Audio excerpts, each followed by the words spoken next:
have certain indications of your physical illness, you take action the same way as when you feel frustrated, annoyed, nervous, mad, overwhelmed, anxious. These are the indications that your mind is not at ease and that you need to take this remedy to get things back on track.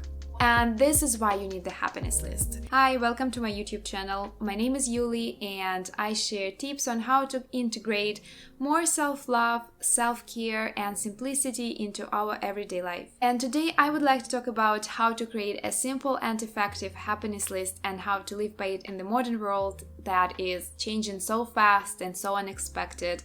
I feel like happiness lists should be such an essential in our everyday life, and especially when I feel overwhelmed, when I feel nervous or frustrated, it can be so hard to remember the things that can actually lift me up or comfort me.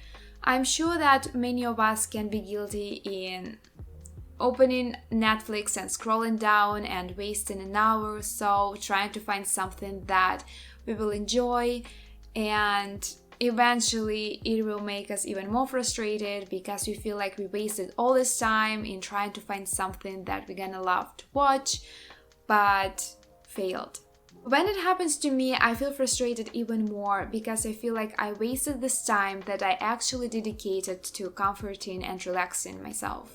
So I unconsciously build this wall of frustration with my day, with myself, and I get deeper and deeper in this black hole of negativity. If you can relate to any of these feelings, then this video is for you. In this video, I will share with you my tips of how I create my happiness list, how I implement it in my everyday life, how I use it to my best advantage so that it never fails me when I most need it. So every time I'm overwhelmed, I feel anxious, annoyed, frustrated, or negative, or I'm just simply unable to proceed with the task at hand because there are so many thoughts in my head, the first thing I do is I go to my happiness list. And this is just a simple list on my phone that I created a long time ago.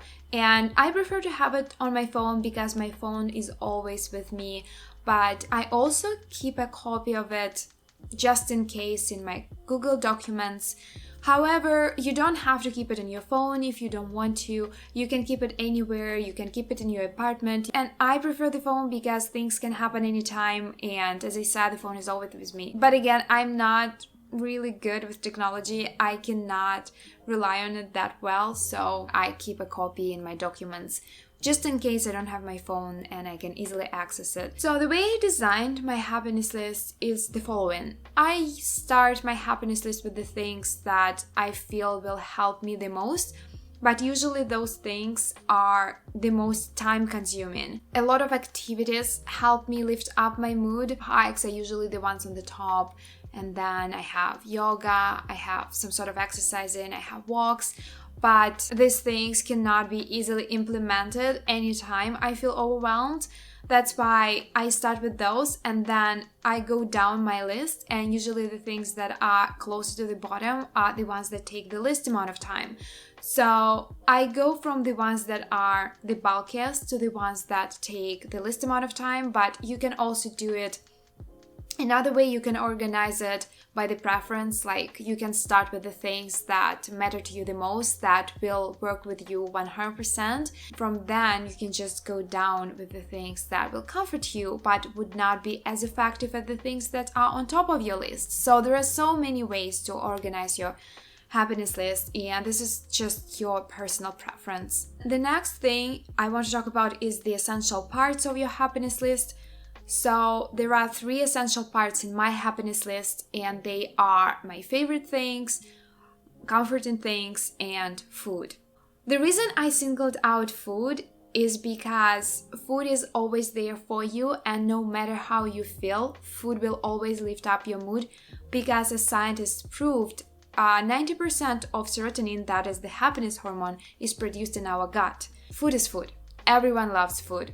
The second reason why food is separate is because I can combine food with both of the previous points. Like I can combine food with my favorite things, or I can combine food with my comforting things. So that's why I prefer to keep it this way. But of course, it's gonna depend on your lifestyle. You can single out the activity things, or you can do food, you can include food in your comforting things. Depending how you prefer to live your life. I'm a homebody, so for me, most of the things that are on my happiness list are like can happen within home, and they require some quiet space, something cozy, relaxational, and yummy. I'm also more of a savory kind of person than a sweet kind of person, so there are not so many sweet things, if there are even any sweet things in my happiness list whatsoever. I prefer like savory snacks, and I prefer bagels, I love avocados, like those kind of things. But you can totally do the whole section dedicated to sweet things, and just make sure that you always have those foods at hand, you always have at hand your favorite snacks, just because you know that they are your favorite things and you know that they are on your happiness list.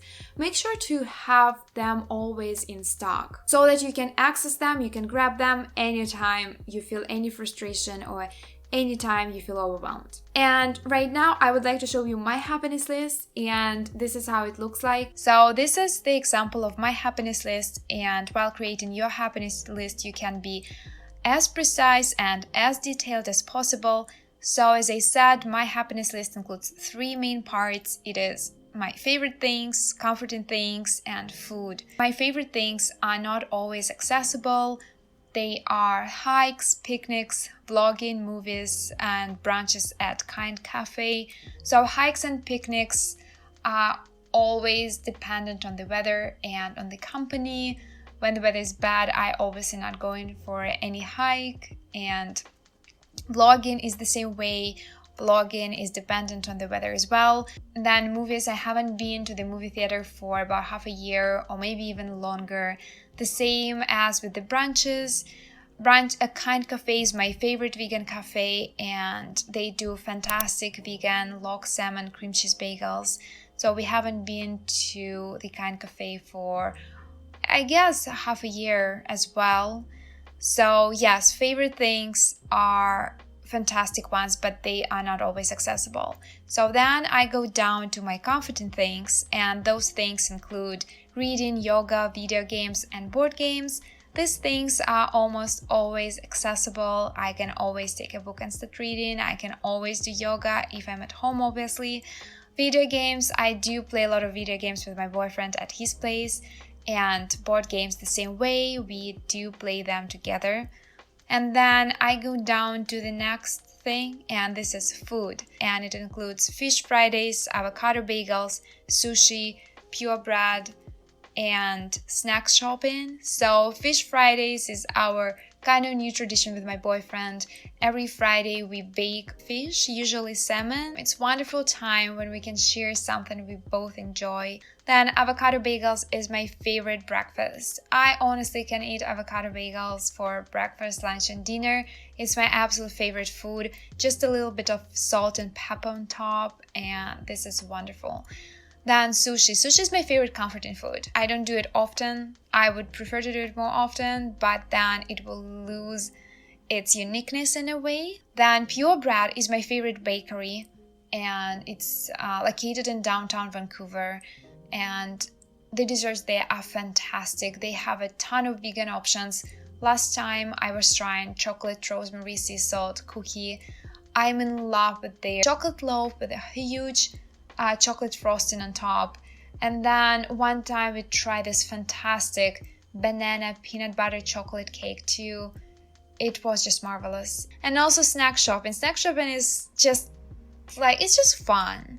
You kind of just like go to your favorite food store. Like for me it's Whole Foods or Palm, and I just walk along the aisles and I see what kind of fun snacks they have. It's just fun to pick something new that you have never tried, and then in the evening watch a movie and snack on something. So yes, this is basically like, this is my basic happiness list. And we are coming to the most important thing in this video, and if there is something that you can take away from this video, I would love you to take away this thing. There is only one rule when it comes to using your happiness list. As soon as you feel overwhelmed and as soon as you feel the desire to open your happiness list and to implement something to lift up your mood, you do this with the full consciousness and the full intention.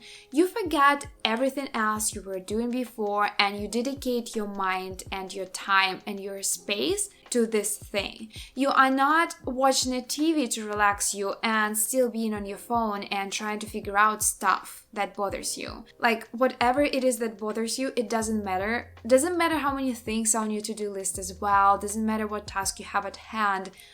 As soon as you're overwhelmed, the best thing in this situation you can do is to create some space for you and to intentionally implement the thing that will make you happier. I approach it the way that this is the time for me and only for me. And I treat it sort of a remedy for like physical illness. When you're physically ill, you are taking a medication. You wouldn't consider if you need the medication or not. You wouldn't consider if you have time right now to take the medication or you don't. Maybe you should postpone it and take it a little bit later. If your body doesn't feel well, you take action. You intentionally take this action to make yourself feel physically better.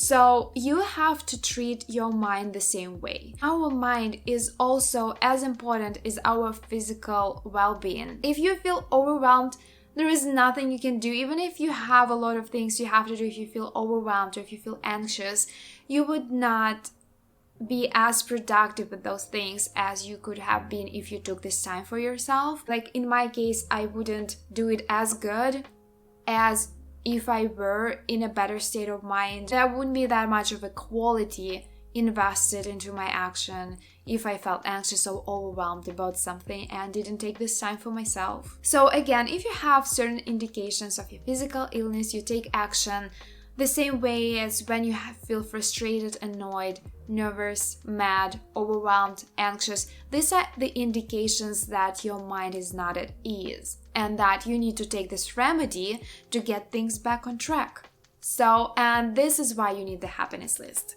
This is why it is so important to always rely on it, to always have it at hand, and to intentionally dedicate this time to those things. Because I did it myself, I created my happiness list, and then I was like, okay, whatever, I would do this, this, and this. And then while doing those things, in my mind, I was still somewhere else. I was still thinking of the things that are on my to-do list or whatever.